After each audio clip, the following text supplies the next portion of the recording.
জিন জাতিরা বিয়ে শাদী করে কিনা, জিন জাতির সদস্যরা মরে কিনা। সম্মানিত ভাইরা, মুফাসসিরিনে কেরামগণ বলেন জিন জাতির সদস্যরাও বিয়ে করে, তাদেরও বাচ্চা হয় এবং তাদের বংশবৃদ্ধি একটু বেশি হয়। 2টা 4টা একাধিক বাচ্চা তাদের একসঙ্গে হয়। সুবহানাল্লাহ বলেন। মুফাসসিরিনে কেরামগণ বলেন শুধু তাই নয়, শুধু তাই নয় আমার ভাইয়েরা, একান্ত আপনজনেরা তাদের মৃত্যু হয়, তাদের মৃত্যু হয়, তাদের কাফন দাফনও হয়। সম্মানিত ভাইয়েরা আমার, শুধু তাই নয়, আল্লামা জামাখশরী রাহমাতুল্লাহি আলাইহি তিনি বর্ণনা করেন জিন জাতির সঙ্গে মানব জাতির সঙ্গে বিয়ে শাদীও সম্ভব। আল্লাহু আকবার বলেন। জিন আর মানুষ, মানুষ আর জিন, এই 2 জাতির সঙ্গে বিয়েও সম্ভব। কথা কি বোঝা যায়? বিয়ে সম্ভব, যৌন মেলামেশা সম্ভব, কিন্তু দীর্ঘদিন সংসার করা সম্ভব নয়। সুবহানাল্লাহ বলেন। কথা কি বুঝতেছেন আমার? সাময়িক সময়ের জন্য জিন এবং মানব জাতির ভিতরে যৌন মেলামেশা এটা সম্ভব, হয়েছে, হচ্ছে, হবে, কিন্তু শান্তিময় একটা সংসার পরিবার গঠন করা এটা সম্ভব নয়। কারণ হলো জিন জাতির সদস্য যেটা খাবে আপনি তো সেটা খাবেন না। আপনার কাছে যেটা ভালো মনে হবে ওই জিনের মেয়ের কাছে সেটা কিন্তু ভালো হবে না। কথা বলেন না কেন? আপনার সিস্টেম আর তার সিস্টেম এক নয়। আপনাদের আর জিনদের ভিতরে জিন জাতির মেয়ে আর একটা মানব জাতির ছেলের সঙ্গে যদি বিয়ে দেওয়া হয়, বিয়ে হবে ঠিক, এদের ভিতরে স্বামী স্ত্রীর কার্যকলাপগুলো সবই ঠিকঠাক হবে, এতে সমস্যা নাই। কিন্তু বিষয় হলো এদের দাম্পত্য জীবন কখনো সুখময় হবে না, ঝগড়া লেগেই থাকবে, কলহ বিবাদ লেগেই থাকবে। আর আপনি খাবেন দুধ ভাত আর আপনার বউ খেতে যাবে গোবর, আপনার বউ খেতে যাবে হাড্ডি। কথা বোঝেন না কেন? আপনার কাছে যেটা সুগন্ধি তার কাছে সেটা দুর্গন্ধ, আপনি যেটা ভালো মনে করবেন তার কাছে সেটা ভালো মনে হবে না। আপনার গোসল করা, আপনার বসে থাকা, আপনার শুয়ে থাকা, আপনার কার্যকর্ম পরিচালনা করা, আপনার সংসার দেখাশোনা করা, আপনার চাকরি বাকরি, কোনোটার সঙ্গে তার সঙ্গে মিলবে না। এই জন্য মুফাসসিরিনে কেরাম বলেছেন যদিও যৌন মেলামেশা সম্ভব কিন্তু কখনো তাদের সঙ্গে সংসার টিকিয়ে রাখা সম্ভব হবে না। খারাপ লাগছে আপনাদের?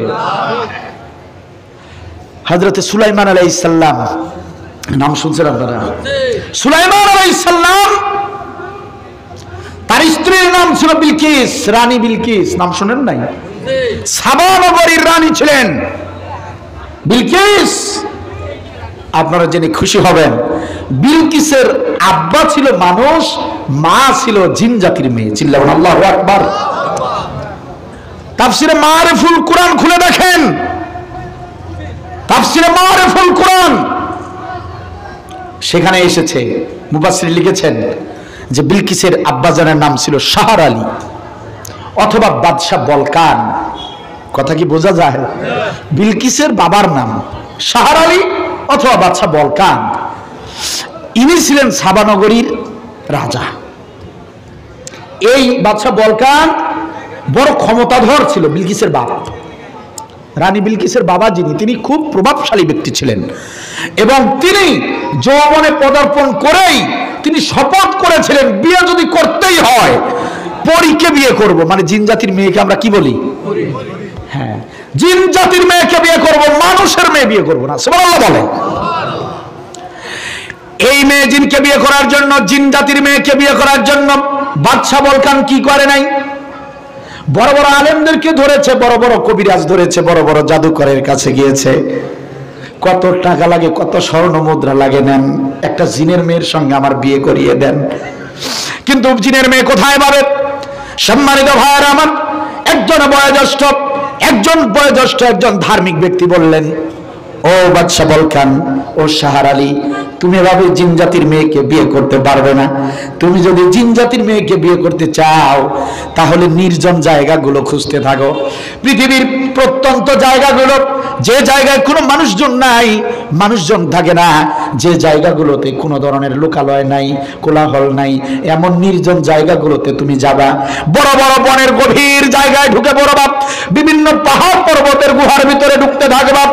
যদি তোমার কপাল যদি ভালো থাকে শাহর আলী বাদশা বলকান, তাহলে হয়তোবা কোনোদিন তুমি জিনের সন্ধান পেয়ে যেতে পারো। হয়তোবা কপালে যদি থাকে তাহলে তুমি জিন জাতির মেয়েকে বিয়ে করতে পারবা, কারণ লোকালয়ে হাট বাজারে মানুষের ভিতরে কোনো জিন জাতিকে তুমি কোনোদিনও খুঁজে পাবে না। বাদশা বলকান এটা শোনার পরে প্রতিদিন সকালবেলা বন্দুক, তীর আর ঘোড়া সাথে একটা কর্মচারী নিয়ে প্রতিদিন নির্জন জায়গা যত আছে পৃথিবীর সেই জায়গাগুলোতে যায়। দিন যায়, মাস যায়, বছর যায়, কোন জিনের মেয়ের সঙ্গে তার দেখা। কথা কি বুঝতেছেন? আমার কথা বুঝতেছেন? দেখেন মানুষ আর জিনের মধ্যে কেমনে যৌন মেলামেশা হয়। কিন্তু সংসারটা এখানে একটু শোনেন, 5 মিনিটের ভিতরে শেষ করবো সংক্ষিপ্ত আলোচনা। কিন্তু আজকে সূরা জিনটা কি বলবো, এটার তাফসিরটা একটু গল্প গুজব বেশি। আমি তো আবার তাফসিরে কিচ্ছা কাহিনী বলি না, কিন্তু সূরা জিনের কিছু তথ্য আপনাদেরকে না দিলে জিনের আলোচনা এটা হক আদায় হবে না। সম্মানিত ভাইরা, এই শাহর আলী বাদশা বলকান অনেক দিন খুঁজতে খুঁজতে একদিন কি করলেন, একটা জঙ্গলের গহীন ভিতরে একদম ঢুকে পড়লেন। কর্মচারীকে দাঁড় করিয়ে রাখছেন, ঘোড়াকে দাঁড় করিয়ে রাখছেন জঙ্গলের এক জায়গায়, আর এই বাদশা এমন জায়গায় ঢুকে পড়ছে, গহীন একটা জায়গায়, সেখানে ঢুকছে আর সে খুঁজতেছে। কি খুঁজবে? জিনের মেয়ে খুঁজতেছে। খুঁজতে গিয়ে তিনি দেখলেন দুটো সাপের ভিতর মারামারি চলছে। সুবহানাল্লাহ বলবেন না? একটা সাদা রঙের সাপ আর একটা কালো রঙের সাপ, তুমুল মারামারি চলছে, টুকরা টুকরি চলছে জঙ্গলের ভিতরে। এক পর্যায়ে দেখা গেল কালো সাপটা সাদা সাপটাকে ঠুকরে ঠুকরে ঠুকরে একদম মেরে ফেলার মতো অবস্থা, অনেকক্ষণ ধরে ঠুকরাচ্ছে। সাদা সাপটা যখন অসহায় হয়ে পড়েছে, নিস্তেজ হয়ে পড়েছে, তখন বাদশা বলকান চেহারার দিক দিয়ে মায়া, কালো সাপটা বড় ভয়ঙ্কর দেখা যাচ্ছে আর সাদা সাপটা বড় সুন্দর লাগতেছিল, চেহারার মায়ায় পড়ে বাদশা এই বলকান এই যুবক রাইফেলটা নিয়ে কালো সাপটাকে গুলি করে মেরে ফেলে। আল্লাহু আকবার। সাদা সাপটা কোনো মতে করে আস্তে করে জঙ্গলের ভিতরে ঢুকে যায়। জিন জাতির কারো সঙ্গে আর দেখা হলো না বাদশা বলকানের, ফিরে আসলো বাসায়। তারপরের দিন আবার আরেক জঙ্গলের ভিতরে ঢুকেছে, এমন জায়গায় ঢুকে পড়েছে সেই জায়গা থেকে বাদশা বলকান আর বের হতে পারছে না, রাস্তা খুঁজে পাচ্ছে না, কোন দিক দিয়ে যাবে। খুঁজতে খুঁজতে সে পেরেশান হয়ে গেল। একটা মুহূর্তে তার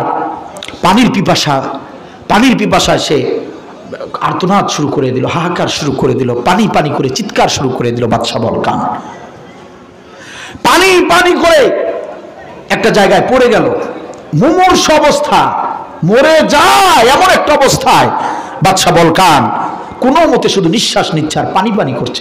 এমন মুহূর্তে একজন উঁচা লম্বা একজন পাঞ্জাবি জুব্বা পরা, টুপি পরা, পাকা দাড়িওয়ালা একজন ব্যক্তি বাদশা বলকানের কাছে এসে বলে, ও শাহর আলী বাদশা বলকান, তোমার এই বিপদের সময় বলো তোমাকে আমি কি দিয়ে সহযোগিতা করতে পারি। চিল্লাবেন আল্লাহু আকবার। বাদশা বলকান ডাক দিয়ে বলে, কে তুমি? তোমাকে তো চিনতেছি না, কে তুমি? তোমার পরিচয় কি? এই বৃদ্ধ বয়োজ্যেষ্ঠ ব্যক্তি ডাক দিয়ে বলে, বাদশা বলকান, ও বাদশা বলকান, গতকাল তুমি একটা জঙ্গলে কালো সাপকে হত্যা করে একটা সাদা সাপকে তুমি রক্ষা করেছিলে। সম্মানিত ভাইরা, চাপার জোরের বক্তব্য দিচ্ছি না, সূরা তাফসীরে মারিফুল খুলে দেখেন। সম্মানিত ভাইরা আমার, সূরা নামলের ব্যাখ্যায় গিয়ে দেখবেন, সূরা নামলের ব্যাখ্যা পড়বেন, সেখানে দেখবেন তাফসীরে মারিফুলের ভিতরে এই ঘটনাটা মুফাসসির বর্ণনা করেছেন। আমার ভাইয়েরা, বাদশা বলকান বলল, আপনার পরিচয় কি সেটা আগে বলুন।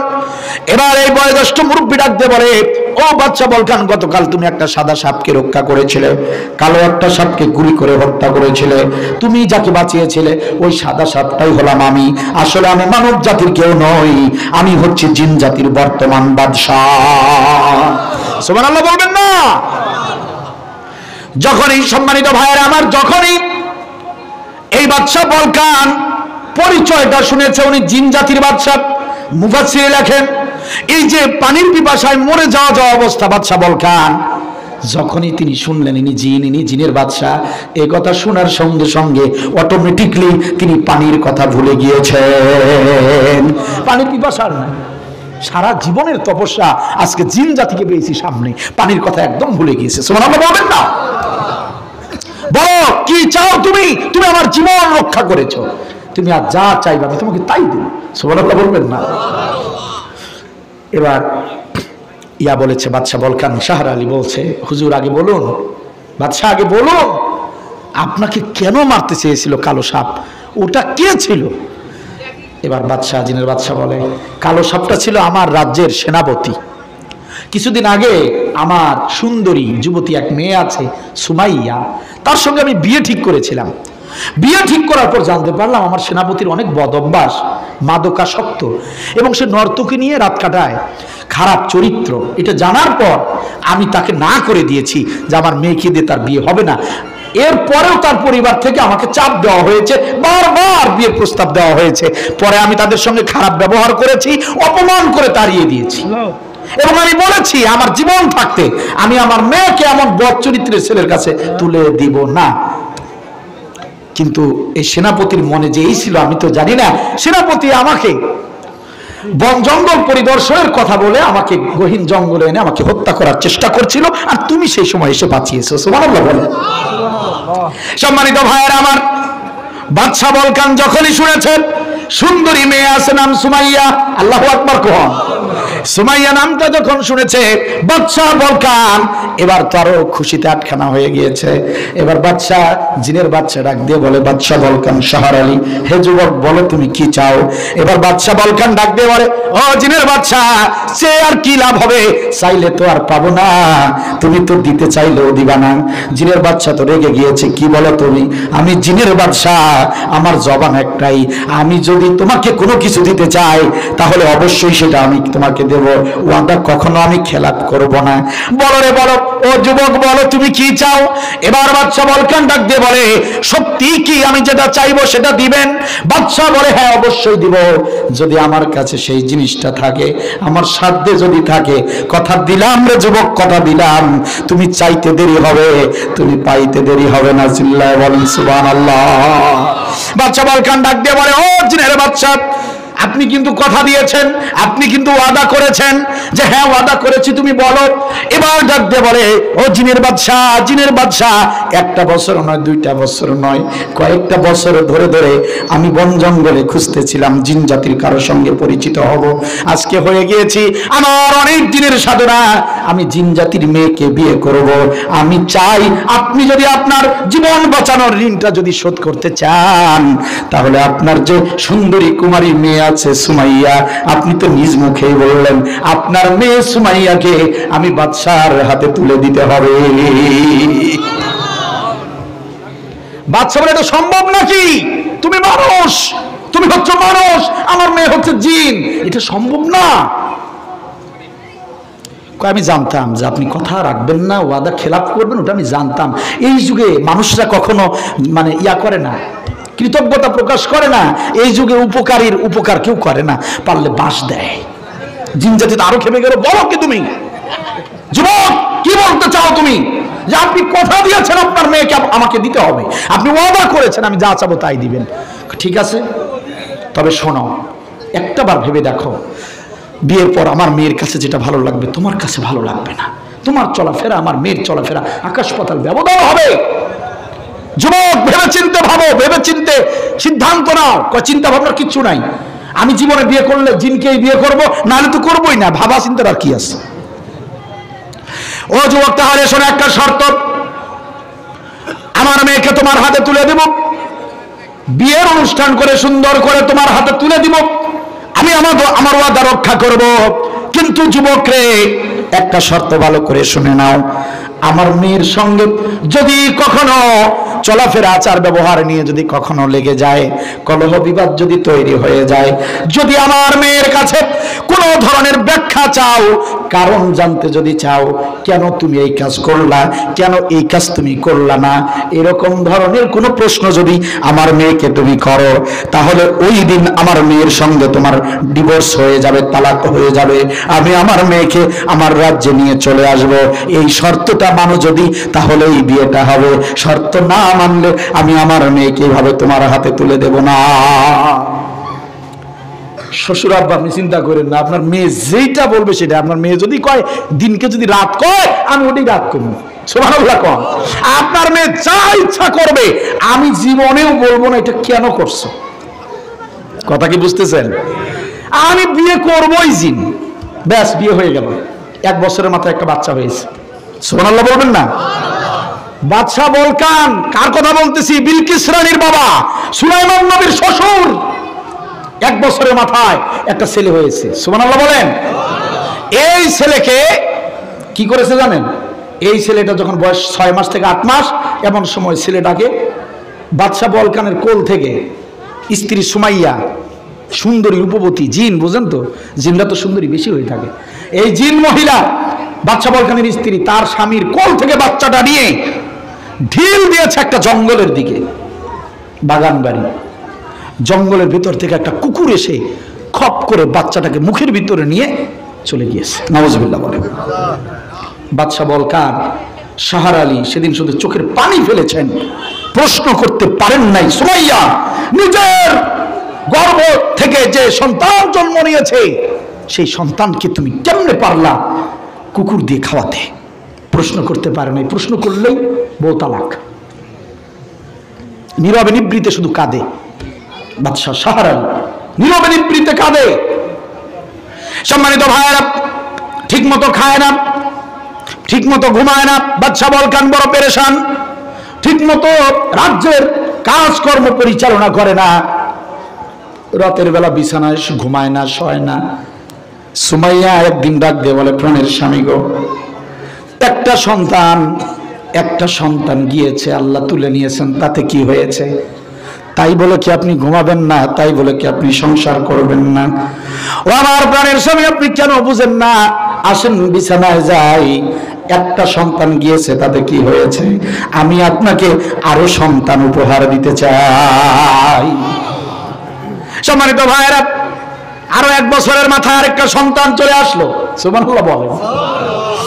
আমার ভাইয়েরা, এই সন্তানটি হয়েছে মেয়ে সন্তান। সুবহানাল্লাহ বলেন। চাঁদের মতো ফুটফুটে একটি সন্তান হয়েছে, মেয়ে সন্তান। এইবার মেয়ে সন্তান জন্মের পর থেকে ওই যে সন্তানটাকে বাদশা বলকান কোলে নিয়েছে, গুণাক্ষরের একটা সেকেন্ডের জন্যও সুমাইয়ার কোলে দেয় না, তার কাছে একটুও দেয় না। কারণ ও জানে এটা জিন জাতির মহিলা, এটা রাক্ষসী। আবার আমার ছেলের মতো করে মেয়েটাকেও বুঝি কবে মেরে ফেলে। এই ভয়ে বাদশা শাহর আলী তার স্ত্রীর কোলে কখনো সন্তান দেয় না। প্রসবের পর থেকে যে সন্তানটাকে নিয়েছে আর তার কোলে আজ পর্যন্ত দেয় না। শাহর আলী বাদশা বলকান রাজ্য পরিচালনা যখন করে, সিংহাসনের বাম পাশে দোলনা তৈরি করে রেখেছে, দোলনা ঠেলে আর রাজ্য সিংহাসন পরিচালনা করে, রাজ্য পরিচালনা করে। কখনোই তার স্ত্রীর কাছে দেয় না। যখন প্রাসাদের ভিতরে যায়, শোবার ঘরে যখন যায়, নিজের ঘরে যখন যায়, নিজের ঘরে বাচ্চাকে নিয়ে ঘুমায়। সুমাইয়ার ঘর তার ঘর পৃথক করে ফেলেছে, যাতে করে বাচ্চাকে হত্যা করতে না পারে। সম্মানিত ভাইয়েরা, যেখানে বাঘের ভয় সেখানে রাত হয়। একদিন হযরতে এই বাদশা বলকান, সম্মানিত ভাইয়েরা আমার শাহর আলী, একদিন বাচ্চা সন্তানটিকে নিয়ে, কন্যা সন্তানটিকে নিয়ে নিজের ঘরে সুন্দর করে ভাবে দোল দিচ্ছে,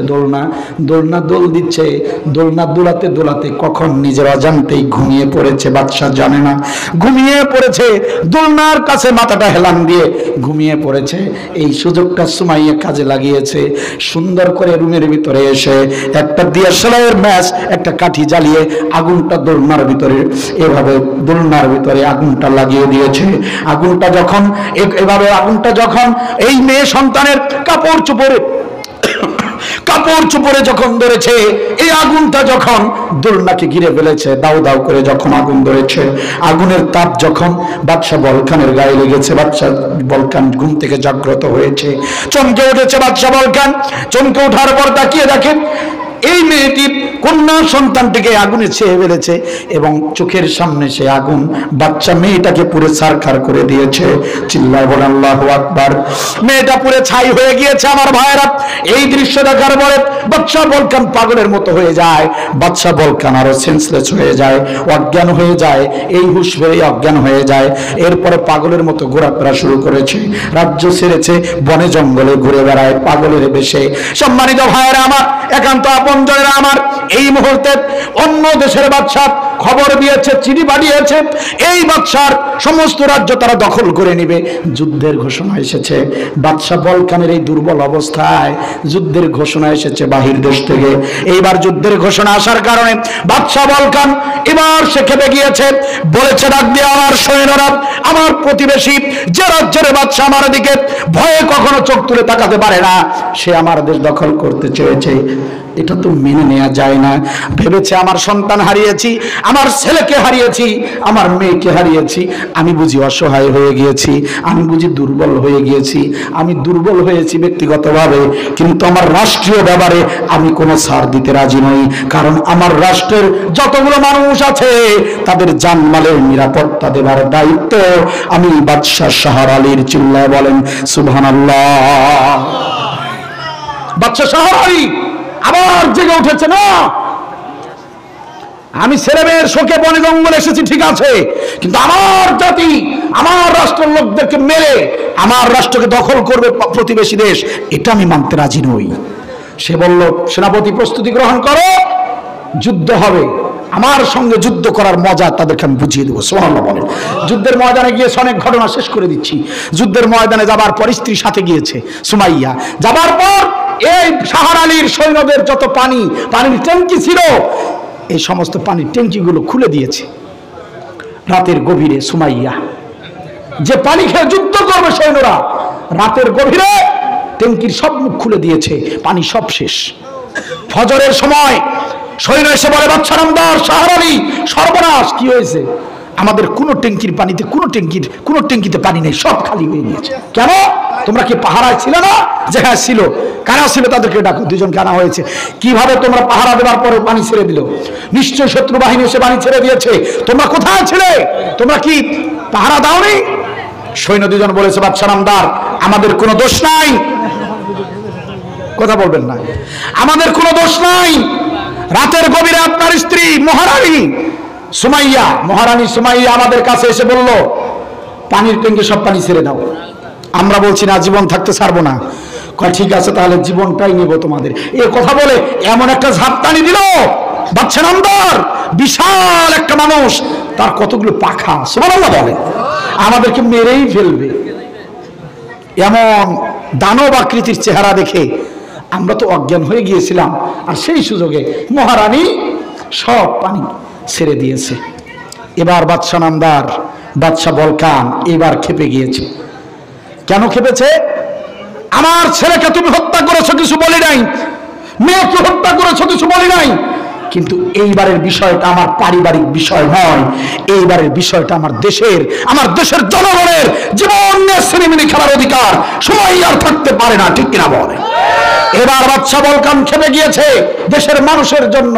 আরে ভাই, যারা ভালো মানুষ, আরে ভাই যারা দেশপ্রেমিক, যারা আল্লাহকে ভয় করে, যারা শান্তিকামী মানুষ, তারা সবার আগে দেখবে জনগণের ভালো মন্দ। ঠিক কিনা বলে? আর যারা হচ্ছে পৃথিবীর নিকৃষ্টতম মানুষ, যারা জাহান্নামী, যারা সন্ত্রাসী কর্মকাণ্ড করে, যারা আরামায়েশ খোঁজে, আর এদের টার্গেট জনগণ নয়, এদের টার্গেট থাকে নিজেদের স্বার্থ। ঠিক কিনা বলে?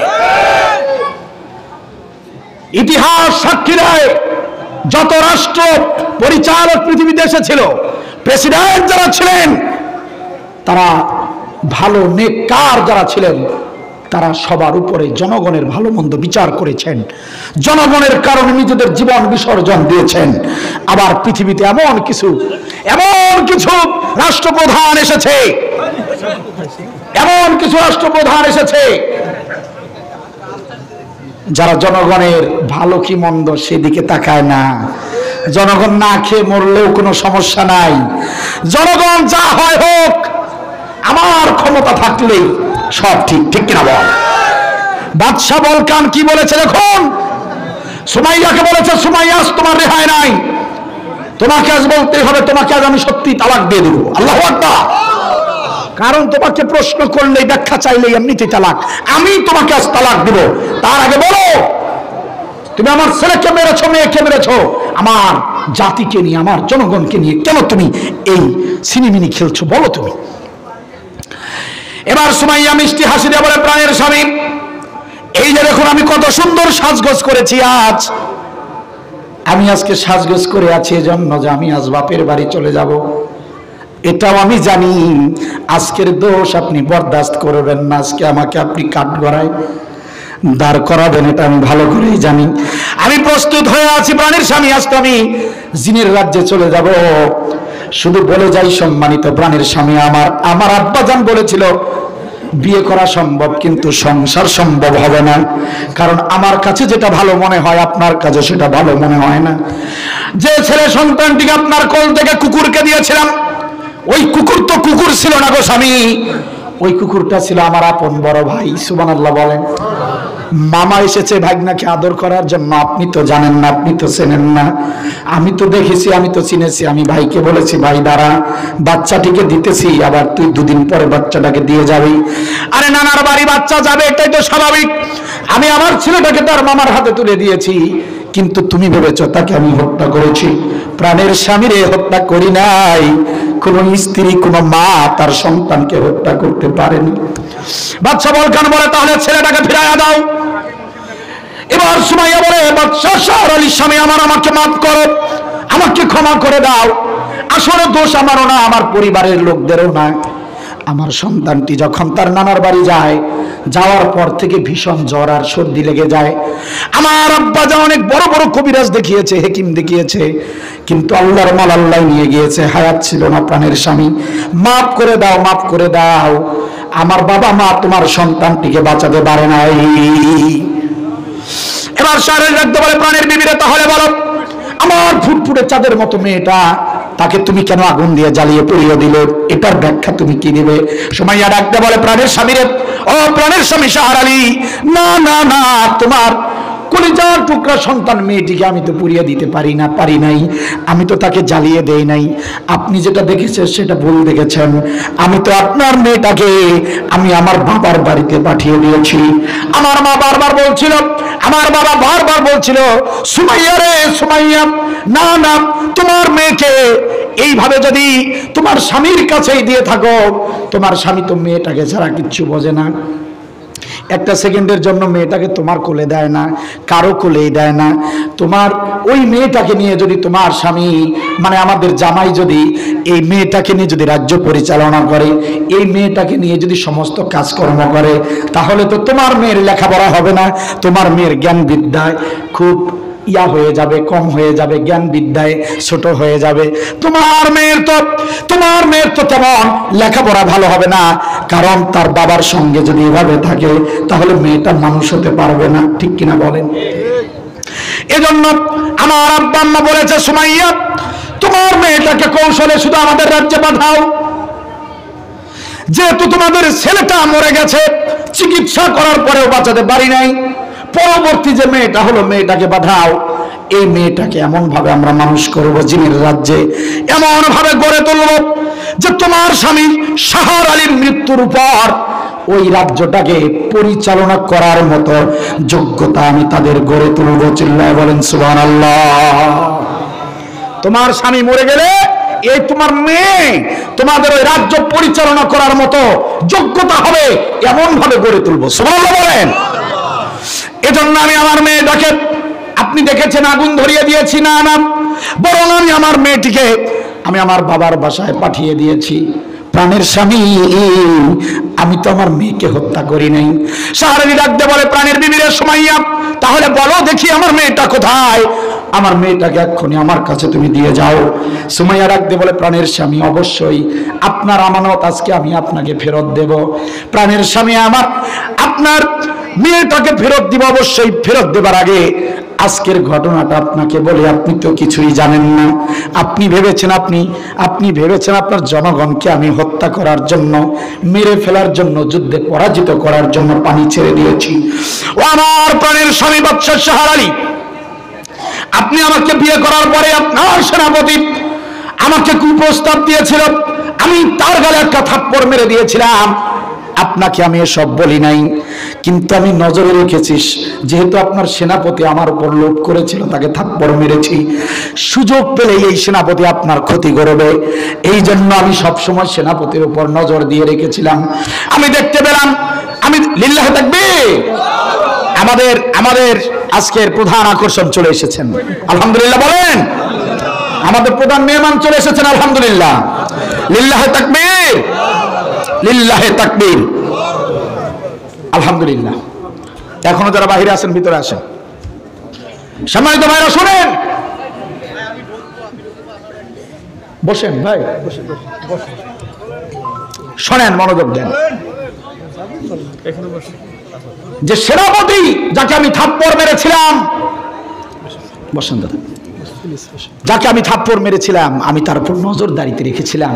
কখন কি করে, আপনি যখন মেয়ের শোকে যখন পাগলের মতো হয়ে গেলেন, তখন আপনার সেনাপতি পাশের দেশের রাজাকে বলল, এটাই সুযোগ, এই পাগলের মতো হয়ে আছে, বন জঙ্গলে ঘুরে বেড়ায়, এই সময় আক্রমণ করেন, দেশ আপনার আর বাদশার বউটা আমার। সুবহানাল্লাহ করবেন না? ও তাই, সুবহানাল্লাহ। দেশ আপনার আর বাদশার বউ আমার। ষড়যন্ত্র করলো কারা? সেনাপতি। আপনি এই সুযোগ আক্রমণ করেন, এই জন্য পাশের দেশের রাজা চিঠি পাঠিয়েছিল, আক্রমণ করবে, দেশ দখল করবে।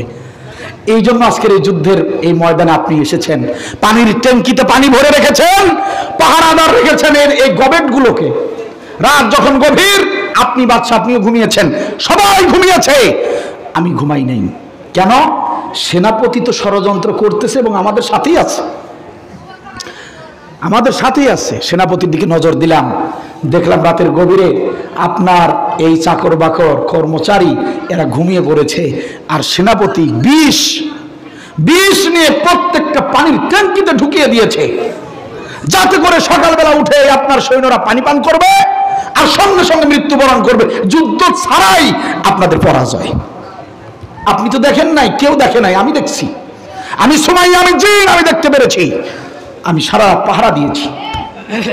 এজন্য আমি ওই পানিগুলো খেলে তো আপনার সৈন্যরা মারা যাবে, এজন্য আমি নিজে গিয়ে আপনার সৈন্যকে বললাম ওরা খুলবে না, পরে আমি নিজে ছেড়ে দিয়েছি।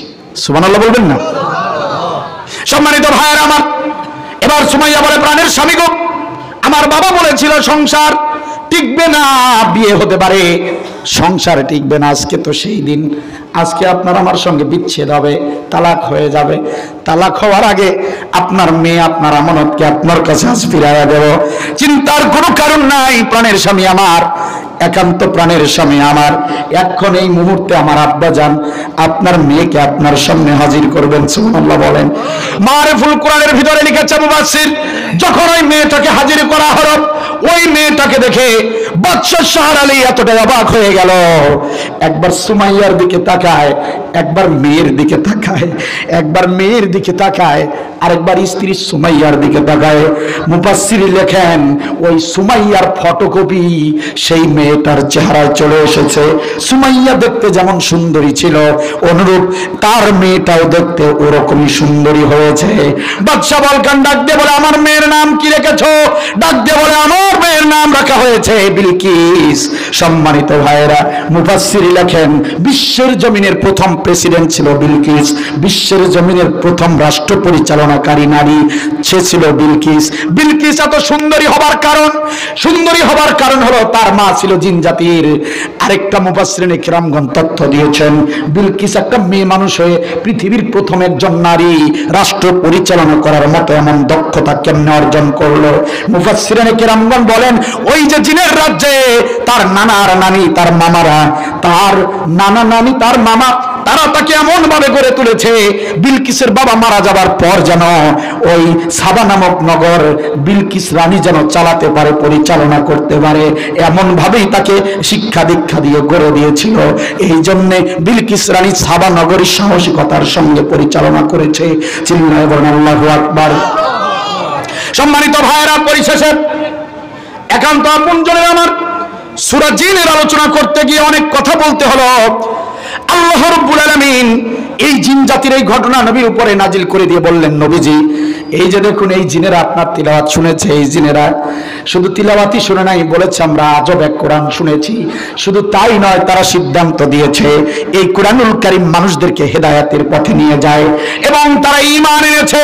শুধু তাই নয়, তারা সর্বশেষ যে কথাটি বলেছে, আল্লাহ রাব্বুল আলামিন বলেন, ওয়ালান নুশরিকা বিরাব্বিনা আহাদা, আর তারা সিদ্ধান্ত নিয়েছে তারা কখনো শিরকি কাজ করবে না। চিল্লায় বলেন সুবহানাল্লাহ। তাহলে আজকের আলোচনার বিষয় হলো, আমাদেরকে মনে প্রাণে জানতে হবে, বুঝতে হবে এই কুরআনুল কারীম এটা আশ্চর্যজনক একটা কিতাব। এই কিতাবের সঙ্গে পৃথিবীর কোনো কিতাবের তুলনা হবে না। এটা লৌহে মাহফুজের কিতাব, পাওয়ারফুল একটি কিতাব, ঠিক কিনা বলেন? 2 নম্বর, এই কিতাব মানুষদেরকে সত্যের দিকে হেদায়েত দেয়, ঠিক কিনা বলেন? 3 নম্বর শিক্ষা হলো, আমরা যেন কখনো আল্লাহর সঙ্গে শিরক না করি, আল্লাহর সঙ্গে যেন অংশীদার সাব্যস্ত না করি, আল্লাহর সঙ্গে যেন কাউকে সমকক্ষ হিসেবে তৈরি না করি। আল্লাহ রাব্বুল আলামিন আমাদের সবাইকে কোরআনের বিধান মতো জীবন পরিচালনা করার তৌফিক দান করুন। বলেন আমিন। চিল্লা বলেন আমিন।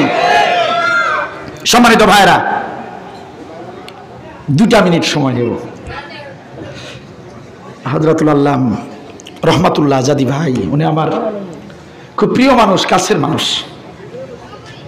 একান্ত খুবই প্রিয় মানুষ। আমাদের সভাপতি ইউনুস ভাই বলছিল যে আমাকে দিয়ে মাহফিল চালায় দিও। আমি বলছি যে না, আমি তো আপনাদেরই এখন, ঠিক আছে, প্রতি সপ্তাহে আসতেছি, ওয়াজ শোনাচ্ছি। হ্যাঁ, তো ছোটোখাটো প্রোগ্রাম আজকের, অনেক ছোট আয়োজন। তো আমি বললাম ঠিক আছে, সমস্যা নাই। উনি শুধু আমার মুখের দিকে তাকিয়ে কথা বলছেন, উনি অনেক বড় মাপের একজন মুফাসসির, আলহামদুলিল্লাহ। সম্পর্কের কারণে তাকে দাওয়াত করে এনেছি আপনাদের সামনে, ইনশাল্লাহ খুব আলোচনা ভালো লাগবে। আমি আপনাদের কাছে কর্তৃপক্ষের অনুরোধে আপনাদের কাছে আমি আবেদন জানাচ্ছি, কর্তৃপক্ষ আপনারা জানেন যেটা জামে মসজিদের উদ্যোগে একটি মাহফিল, এই মাহফিলে আপনারা